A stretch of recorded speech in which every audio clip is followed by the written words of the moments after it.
Mr. Ram Madhav doesn't need an introduction because you must be seeing him or reading him every day in all the newspapers. He's the most visible face of Sangh ideology, Hindu Parivar or Sangh Parivar, whatever you call it. I was asking him, how do I introduce you? Because I know him for many years. But his role after reading what he does every day, I can't figure out what he actually does. He's intellectual par excellence. He's orator, one of the best.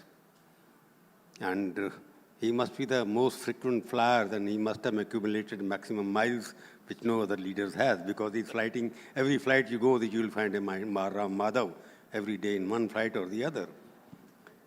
He's coming here, then he's going to Bangalore, from there he's going to Patna, I don't know how many destinations he's going to cover. You can't compete with him. But currently jobless and busy. Sorry? Said jobless and busy. Okay.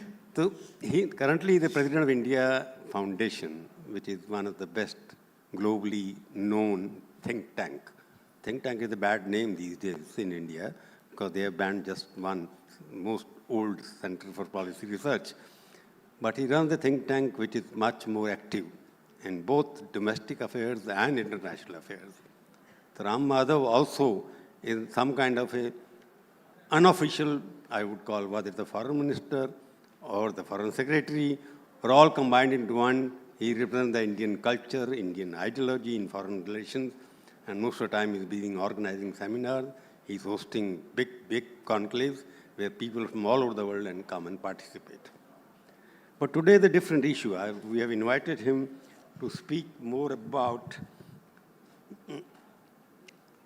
bharat and hindutva, because he is the most articulate, ardent spokesperson of hindutva. There is a difference between Hinduism and hindutva, because most of the critics of the BJP, they don't call Hinduism, they call it hindutva, because hindutva, they think, is some kind of political ideology. Am I right? They think in that way. I want to start with you, Mr. Ram Madhav. During the last 9 years, 10 years, we have seen India becoming Bharat suddenly through one invitation which has gone out of the President House. It became Bharat suddenly. Then the second invitation from the Prime Minister went as a Bharat. Without formal announcement, it became a Bharat. The topic is that whether Bharat you introduced because you wanted to make it a Hindutva nation, Hindu nation. Is there a connection between the name change and Ram Raj, what is happening, Ram Pratishtha? Is there the connection between the changing the name, not changing the name, calling it Bharat? In fact, I wrote 2 years ago, why didn't you call it Bharat? When nobody took it seriously. So, Hindutva and Bharat, do you think they are synonymous? They are one? Or in India, there is some kind of, India is more important or Bharat is more important? Firstly, we do not regard Hinduism and Hindutva as two separate and different things. Hinduism, many in our parivar do not see it in terms of any ism. So we generally avoid using the word ism for denoting Hindutva, Hinduness.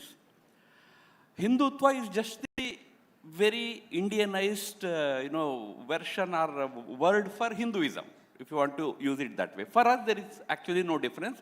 But if somebody wants to criticize us and he wants to, sail in both the boats, he wants to be on the Hindu side also, but also against the RSS, then they try to create this artificial distinction between Hindutva and Hinduism that doesn't exist. Secondly, this thing that Bharat we suddenly started is also not correct. It was started in 1950. When India's constitution was officially promulgated, we said India, that is Bharat. By the way, may I remind, I was watching on your screen on the backside, you are one of the sponsors, the Bharat Petroleum. We have not started Bharat Petroleum. It has been there right from the time of independence. Bharat and India have always been in vogue in our countries at the same time. Sometimes we used India, sometimes we used Bharat. We are a party and an ideological parivar which is more rooted in our civilizational or cultural identity. So we sometimes prefer to use the word Bharat more prominently, more eloquently. That's all. There is no, again, just as there is no reason to pit Hinduism against Hindutva, there is no reason to pit Bharat against India. At least as far as we are concerned, we don't see it that way. And Bharat, Hindu, India, Hinduism, these are all in a way synonymous with our existence. This country is identified at various levels with all these words. Hindu, Hindutva, Bharat, India. This is the identity of this country. In different contexts, in different ways, we identify with this. So, whether we are now starting something new, whether we are taking the country in the Hindutva direction, I don't think that is really any tenable argument, because these are all always the core identity of this country. We deviated from it. We thought that we should probably discard it. Let me end by just reminding, in 1946, December, I think, when Constituent Assembly's first, objects resolution was to be moved, Nehru was to move it. While moving that resolution, Nehru makes a very interesting statement. He says, I know that we are a 5,000-year-old civilization, great culture, great civilization. But when I remember that, I get overwhelmed. I get petrified. And I think that I think whether I'm really qualified to be a representative of that great civilization and all that. He starts with that argument. So what Nehru probably found was, probably I'm not very qualified to be a representative of it. I'm using his own words. I'm not putting my argument here. So he thought, let me take an easier way.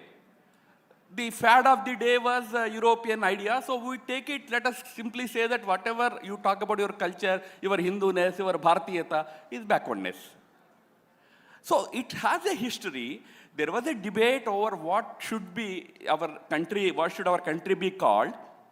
India was proposed by the drafting committee. After a lot of debate, we added that is Bharat also.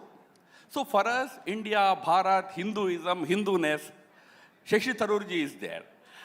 He authored a book on the virtue of Hinduism. Today we are all recognizing that that is the virtue of it. That or Hindutva, for us there is no difference. I just want to ask, what was the need of renaming Bharat now, just before the election? India was there, and what was the hurry in suddenly G20 used as a platform for promoting Bharat? Was it a political message, or you wanted to redefine the identity of India as Bharat? What was the hurry? Why didn't you do it when you came back? Because it is written in the Constitution, India, that is Bharat, which I wrote 2 years ago, and I am saying 3 years ago. At that time, there was no connection, because Bharat is there.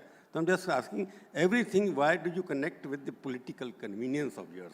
You change your thing according to what suits you. Is it right? That's the allegation. No, not political convenience at all. If it was to be political convenience, we should be doing it now, just a couple of months before election, not in October when G20 was held. But G20 was an excellent opportunity when the leaders of the 80% of the world's economy, all the big powers were present there. You introduce the other core identity of this country as Bharat. See, Bharat in G20 was there used as a country nameplate before Honorable Prime Minister. There will be several occasions when Germany is introduced as Dasherland. They introduce their country as Dasherland on international forums. It is out of a sense of pride that, this is my ancient identity, that was done. But in the G20 literature, India was also used several times.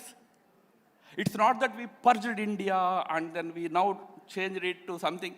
No. But yes, as I said, it's our core belief. We are rooted in the civilizational, cultural history and identity of this nation. So we take pride in introducing us as Bharat and Bharatiya, where it is good, possible. Where it is necessary, India is also used. All the IITs are still called IITs. Name is not changed. So that's why I said we need not pit these words against each other. They all can happily live together. You are changing names anyway. You have changed the criminal law because it's in English, then you made it something very Sanskritized Hindi. So you are in the process of name changing. You will do that also, what you are talking about.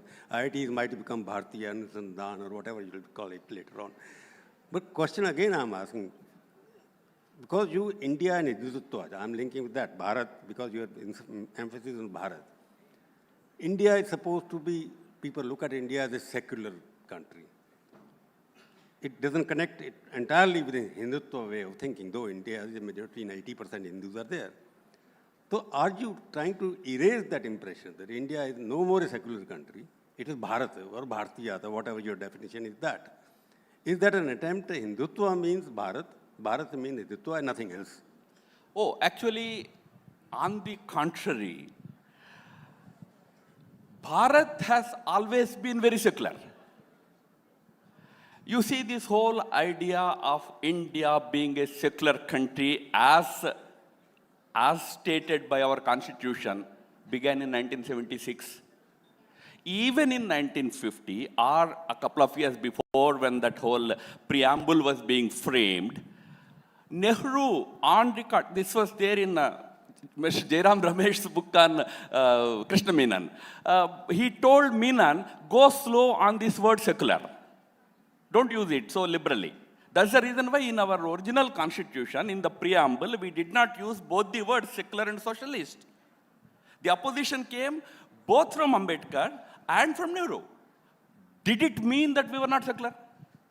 Did it mean that until 1976, Indira Gandhi introduced secularism as a word in our constitution, India was not secular? Or for that matter, were we not secular before 1947?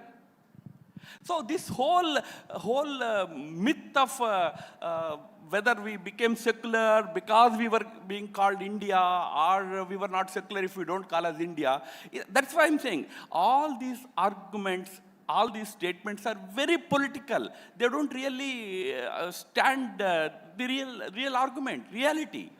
This country has been secular. And in fact, that is one statement that Ambedkar makes. You don't have to say it as secular. You don't have to call it secular. Because the whole constitution, the spirit of it is secular. This was Ambedkar's word. So, that's what I'm saying. Bharat bolte hi, you are trying to make it a communal country, you want to discard secular. No. But only thing is, if I were to add a rider to it, I would say it will be truly secular country. What we were practicing had many issues, probably that do not even stand the test of that secular claim that we make. We need to be truly secular in the sense that in Bharatiya tradition, in our country's tradition, equal respect to all faiths, no preferential treatment for or against any religion is what should mean secularism here. The important reason is secularism is not the same in every country. In France, in public life, you have to completely dissociate from religion. That is secularism in France. But in UK, if you have to be the emperor, the king, the queen, you have to publicly proclaim your adherence to Anglican Church, not to another sect of Christianity. You have to be an Anglican to be the ruler. Is UK a secular country or not? When presidents take oath in America, they place their hand on Bible. Okay, in India we place our hands on Constitution. There it is Bible or Bhagavad Gita, both are allowed. But the point is, a bishop is holding it. And you are placing that. Is America secular or not? Different countries have different understanding based on their cultural and civilizational ethos. Our understanding is equal respect, no discrimination, no preferential treatment on the basis of religion. That is true secularism. That is what we stand for. That is what Bharatiyata is all about. No, you're talking that political statements are being made. I'll take example of Shashi Tharoor. He tweeted this morning, exposed. Ram is not a political idol. His Ram is also your Ram. But you're trying to say my Ram is different than his Ram. Is that right? Oh, actually the other way. They are saying that their Ram is secular and our Ram is communal. No, I tell you, sir. I tell you. You know, this whole tamasha that is happening today about Ram Mandir. Sir, you were all active in journalism. You have seen these things. In 1989. I was there yesterday. Yeah, you were there. In 1989, sir, Shilanyas happened. the foundation laying ceremony of the temple happened. Sir, do you know with whose concurrence that happened? With the then central government and with the then state government of Uttar Pradesh, both were led by Congress. And when there was a dispute raised by the Babri Masjid Action Committee over the place where the Shilanyas was to happen, the location, actual location where the Shilanyas was to happen, matter went to the High Court. High Court said, you know, it should happen outside 2.77 acres of the plot.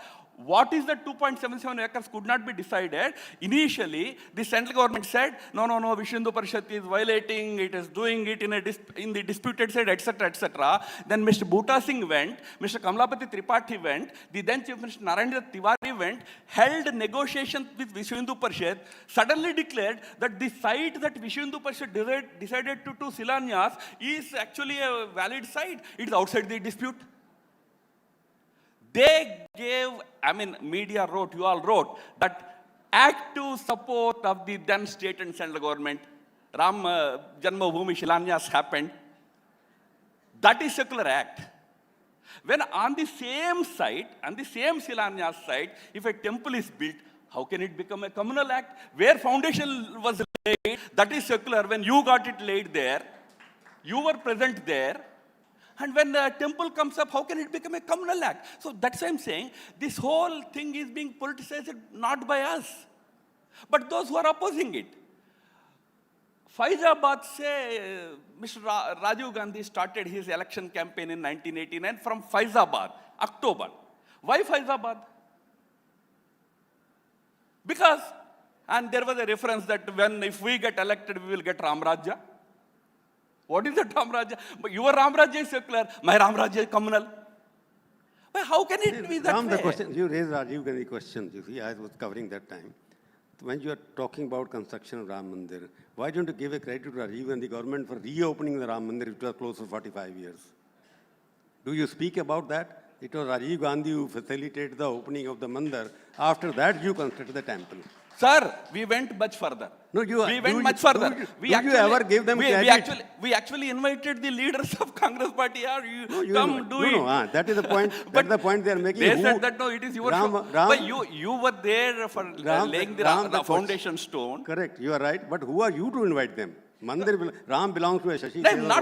Not we. Those who are mandated to build the temple. That is the answer. That time it was Vishnu Hindu Parishad. That is acceptable for Congress. My question. You know, Mr. Bhutta Singh held negotiations with Ashok Singhal ji. With? Sir, people know about it. With? In 1989, he held negotiations with him. And between them, an agreement happened that yes, Shilanyas will happen at the exact site where Vishnu Hindu Parishad had decided, at the exact moment when it was decided. This was an agreement, and agreement means it is not a written agreement because the government was controlled by Congress both in the state and at the center. So we are not politicizing it. That's why invitation was extended. You see, two things, Ram, you will not give credit to because I am witness to the history. Because why I am saying that it's become a you want to use it as political. That's the allegation the opposition is making. I am just saying that. Babri Masjid was demolished when Prime Minister of India was a Congress person. And he was sleeping when it was demolished. Because I went to his house on that day, I was Indian Express editor. On 5th of December morning, we published a photograph of Babri Masjid, how it is going to be demolished on 6th of December. The whole, now you can search it. He allowed, willy-nilly, to demolish the whole thing, it should be over.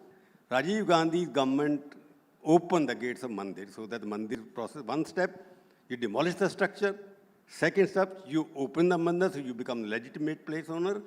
But these are the two important milestones in the history of India which led to the final construction of the Ram Temple, foundation for which was laid by the Congress government. Do you agree or not? No, so fair enough. I am going much further. The Ram Lala appeared in the Babri structure when Congress was in power. In 1949, it appeared. K.K. Nair was the commissioner at that time. So, you are right. You talked about Shilanyas. Before Shilanyas, locks were opened in 1986. Mr. Rajiv Gandhi was the Prime Minister. Sir, if Congress wants to take credit, Shiv Sena wanted to take credit for the demolition. Let Congress also take credit for demolition or whatever, because you are saying Mr. Narasimha Rao did not do what he was supposed to do. So if that credit also you want to give to Congress, I don't mind. I mean, we are saying this mandir is coming up because of the sacrifices of millions of Hindus and the desire of 1.4 billion Indians. Indians, I'm saying, for a very important reason. When the temple construction was to be undertaken, when it was decided to collect funding from the people, we should not take a single penny from the governments, neither from UP government nor from the central government. It was decided because when Somnath was to be built, it was a cabinet decision. So much of secularism we are talking about. I'm criticizing, I'm actually welcoming it. But when Somnath was to be constructed, it was decided in a cabinet meeting, a cabinet resolution was passed that Somnath temple should be reconstructed. Was it a secular act? Technically speaking, was it secular? Mahatma Gandhi was alive, not at the time of the resolution. Before, he actually already told Patel that whenever you want to rebuild Somnath temple, please don't use government money. Let it be a people's temple. Collect it from the public. That is why Patel says in the cabinet meeting that, okay, we are passing the resolution to rebuild the temple there, but let us depend on the funds given by people of the country. Somnath was built like that. So when you want to give credit, give to millions and millions of Ram Bhaktas. And when the temple was consecrated in Somnath, Rajendra Babu was president. Okay, you can say he was president of the country, he was there. Why was Purushottam Das Tandon there? Purushottam Das Tandon was the president of All India Congress Committee, AICC. Why was Tandon there? If Tandon can go to Somnath, why not Kharge ji go to Ayodhya? Kharge ji ko secularism argument kaise aata hai? Which Tandon ko aaya nahi hai? So I'm saying we are not politicizing. We see Ram Mandir as the reflection of the sentiment and aspirations of 1.4 billion Bharatiyas. I said when we collected the funds from public, Muslims, Christians, Hindus, Sikhs, everybody contributed. Communists only telling us that don't write our name on the receipt. Take it. We also wanted to. So everybody contributed because some see Ram as God, some see him as great ancestor of our country, somebody who gave a great value system. Why not we see it in that spirit? We are not politicizing, but why others want to politicize it? Anyway, I'll open this because time is short. I'll open this first time because a lot of questions may be asked. Any student wants to ask any question can raise their hand and name like that. The Ram Mandir, was it for Sakar Ram or Nirakar Ram? Ram is, Valmiki's Ramayana describes Ram as Vigrahavan Dharmaha, that is one phrase used. The other one is Maryada Purushottam, the epitome of great virtue and great value system. So you worship him as Sakar, those who want to worship him as Sakar, he is Sakar. You want to worship him in Nirakar, it is the value system. Maryada Purushottam, he is the epitome of great values and he is virtue personified. So he is both Sakar and Nirakar. In fact, that is the greatness of Hinduism. Or hindutva, if I were to use that word, hindutva or Hinduism, it believes both in form and formlessness. For us, both is divine, because for us, divinity is everywhere. It is omnipresent. Religions that believed that God is formless. There are many Semitic religions, they believe that God is formless. But you see the description, it's always He. When it is formless, how is it gender specific? How is it He? Why not she? So, the real formless concept is our own concept. Ram, for some, is a form, a deity with a bow and arrow. For some, it is Balram, which is enshrined in Ayodhya. For some, it is the Ram Darbar, Sita, Ram, Lakshman, and Hanuman. But some is just a value system. Whichever way you want to worship, we can worship. Another question? Yeah, this. Hello. Yes, sir. We know that their India and Bharat name is there. If we see the constitution, there is Bharat ka Samvidhan, or if in English we say Constitution of India. Since if we see that like how the new alliance with the name of India came into picture, is that since the new alliance came as the name of India, now the ruling party wants to fortify the name of Bharat into the nation. Is that ruling party is now scared that if we give the India, if any of the campaign which I will bring is like will put as like Startup India or any of the program which they bring with the name of India, so it will be showing that it's come from other. So Startup alliance. India has changed. No, it's Not not. changed, na? But Then you are answering the question. We are not afraid. In fact, actually, nobody is afraid from our side. There are many who are afraid of that side. Mamata Banerjee has declared, I don't want to do anything with India alliance. So they are more afraid, not we. Okay, number one. Number two, let me tell you some interesting fact. I come from Andhra Pradesh. We speak Telugu. In Telugu, invariably, every book, everywhere, if you write about the name of the country, you write only Bharat Desham. Bharat is what we read. We don't write India Desham. We write Bharat, very naturally. Is it a political decision? We are afraid of India alliance, that's why we are using Bharat in Andhra Pradesh. That will be the most silly argument. No, nobody is afraid. There are many afraid on that side. They are not joining them. But that is not the reason. I can tell you that's not the reason. As I said, as I answered, Bharat, we have a commitment. It's an emotional commitment, but it's not against any other word, whether it is India. Bharat has the word Hindustan. Do you know so many companies today are Hindustan Aeronautics, Hindustan Petrochemicals, HPCL. So many places Hindustan is used. No, we are happy. Fair enough. You use Hindustan, you use Bharat, you use India. All of them mean same. It's not political at all. So, from the constitution, India is mentioned as it's a secular nation. But from the comments that you made, you said that India can also be represented as India or Bharat. We agree to that.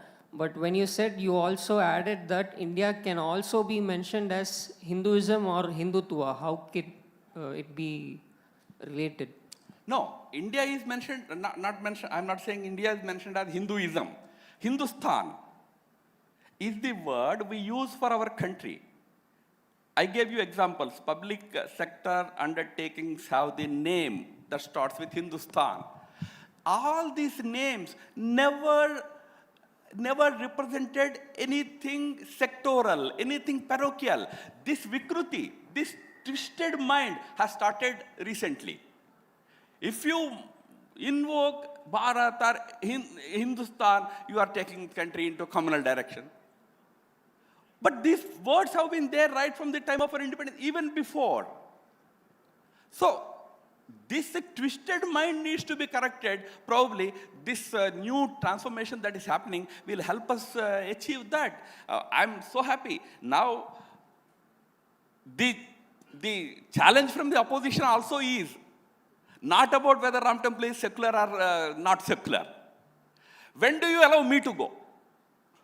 You know yesterday's argument. Only one person should go to temple. Why not I go? We welcome this debate. Everybody should come. Everybody should enter the Ayodhya temple, all temples. That is this land. This has been that land. I'm not saying it's something we are doing for the first time. It has been the culture of this country. It has been the tradition of this country. That's why I gave you the example of Somnath. Through a cabinet resolution, we decided to rebuild Somnath. Through a cabinet resolution. And if time permits, please read the speech of Dr. Rajendra Prasad. Not the correspondence between him and Nehru. It has been publicized far too much by different people in different ways. But the speech delivered by Dr. Rajendra Prasad, such a wonderful speech, and you see a lot of similarities in that speech and the speech delivered by Prime Minister Narendra Modi in Ayodhya on 22nd January.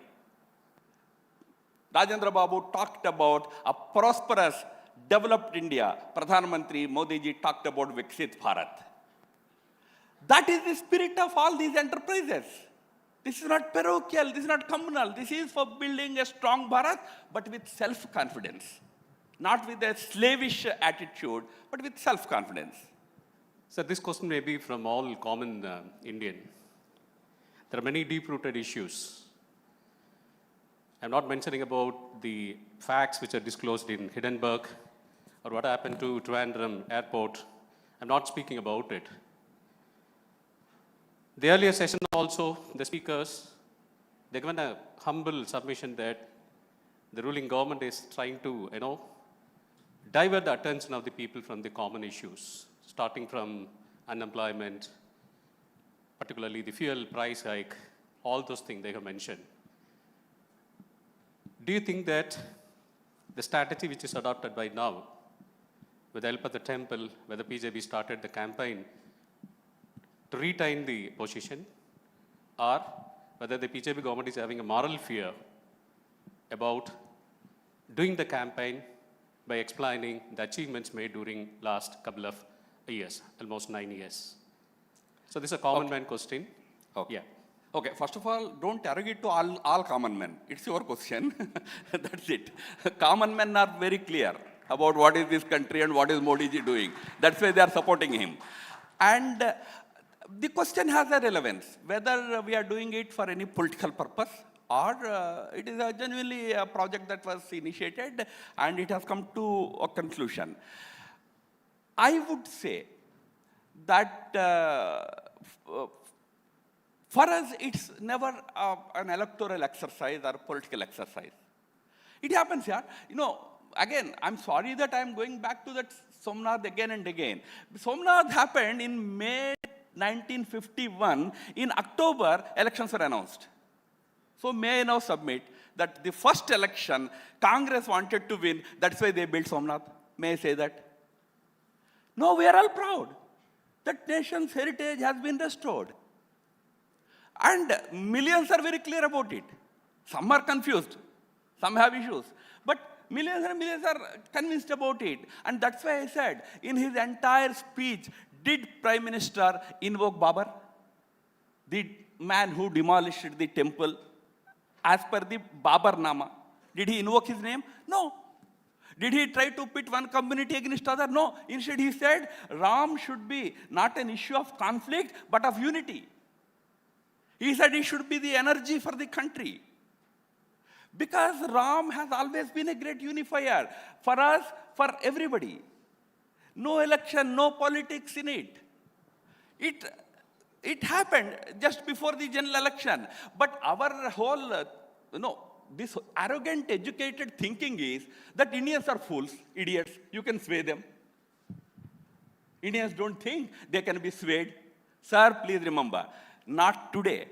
1949, 26th November, Dr. Rajendra Prasad delivered his final address to Constituent Assembly. He referred to this argument by some members in the Constituent Assembly that India is uneducated. There was only 17% literacy at that time. So democracy will not work here. People can be, influenced or purchased. Rajendra Babu says, I come from a village in Bihar. I have full faith in the wisdom and political maturity of my countrymen, even if it is a rural person, even he is educated or uneducated, politically, he is mature, he is wise. You don't have to worry about India's democracy. And we have proved for 75 years. So please don't worry today.